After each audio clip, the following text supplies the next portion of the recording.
In the world before World War II, we had an imperial system with the empires duking it out over access to everything, and trade as a rule needed to be militarized because every time there was a conflict, you would lose access to whatever happened, even if you weren't a party to the conflict.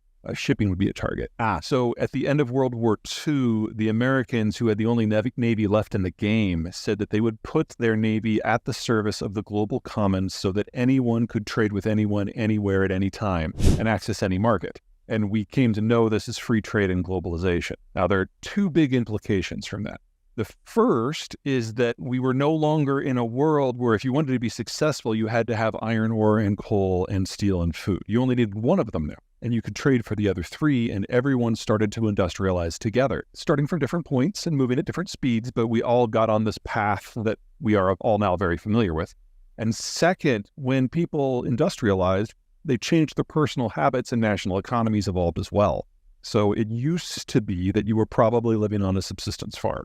And when you do that, kids are free labor. So you have a bunch. But when you move into the town to take industrial and services jobs, kids go from being free labor to really expensive habits, and adults aren't stupid, so we had fewer of them. You play that forward 75 years, and it's not that most of the world is running out of children. That happened 30 years ago. It's that now the world has run out of working age adults, and we're starting to run out of mature adults. Everyone's moving into mass retirement. So from a strategic point of view, globalization was based on America's commitment to the Cold War, which is long since over.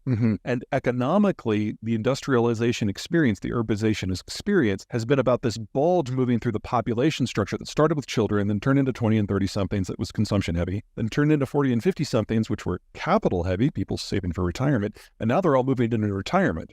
So the whole process has already played out.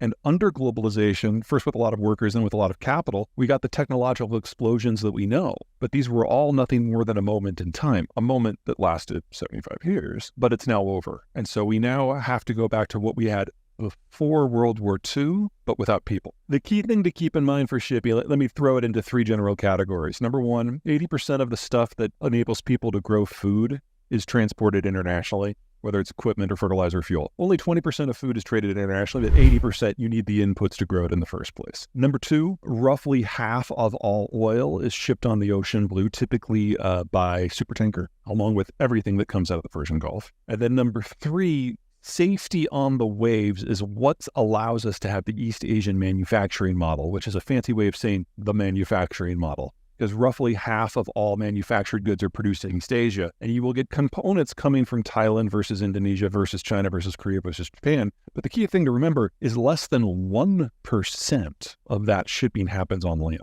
Korea is in effect an island. Japan is an island. Most of the Southeast Asian countries are either islands or peninsulas, and they're ringed by mountains. So physical connections independent of maritime trade in Asia almost don't happen at all. Well, think of what just happened in the first week of December. So the Europeans announced their plan for an oil export ban, and a lot of the details are being made up as they go on. It's a very European policy in that regard. But what it is encouraging is a split in the way we view oil from the Russian space versus the rest of the world, and the different types of crude coming out of the Russian space. So the stuff the Europeans are primarily concerned about is Urals crude that is exported west to the European space, and that can only be sold for $60 or less now, and that's affecting insurance and shipping rates and the type of vessels that go in. And we saw over the course of the last 2 years how disruptions in simply the type of vessel being available can generate supply chain snarls. So now we're doing this with energy, but there's also a crude grade that exports to the Pacific that doesn't touch the European space at all, that trades differently. We now, just in the Russian space, have two fundamentally different markets, not just for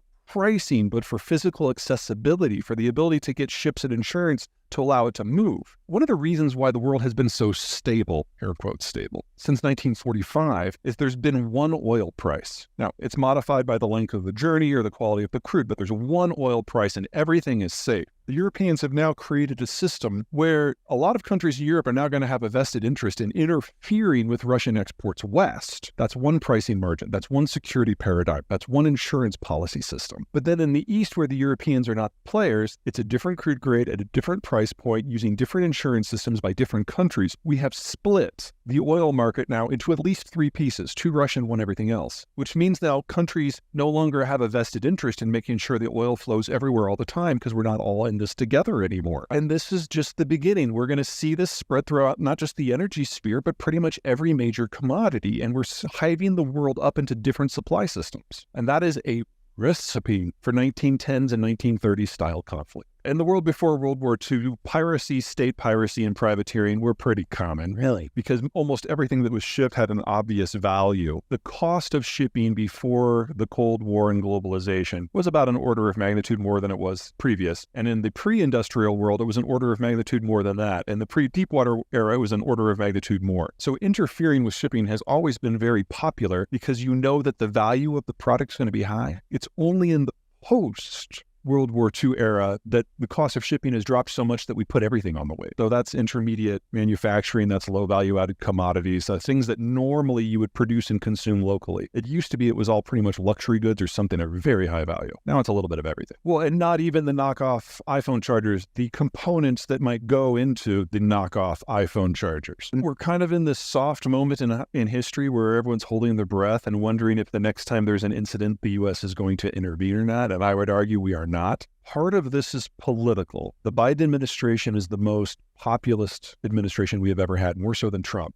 Basically, it feels like on trade policy, the Biden administration is going through Trump's tweets and picking them out one at a time and expanding them into position papers and putting them into policy and running a really good grammar scrubber over it. And we're basically getting the second Trump administration right now from a trade point of view. And then second, even if we wanted to intervene, this isn't the 60s or 70s. I mean, it used to be that there were no other naval powers. And so the United States with the destroyer-heavy Navy after World War II could patrol the global oceans because there wasn't a lot of competition and we had the right tools for the job.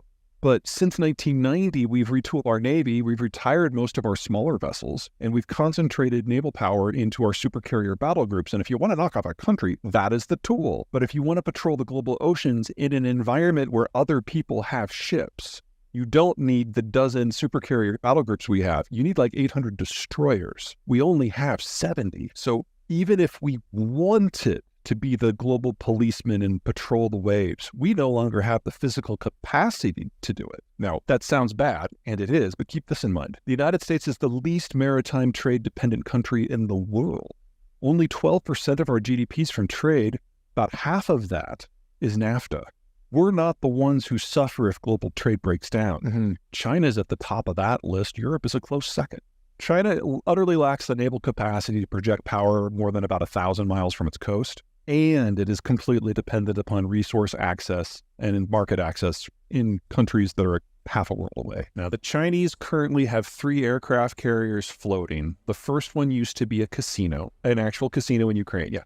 They will never claim that it is combat capable. They just bought it from Ukraine to refurbish it so they could learn how it works. Okay. Their second one is a clone of the one that used to be the casino. The one that used to be the casino used to be a Russian carrier. They called it the Kuzanov, by the way, and the Soviets thought it was a disaster. During Soviet times, with Soviet resources, it just kind of caught on fire from time to time.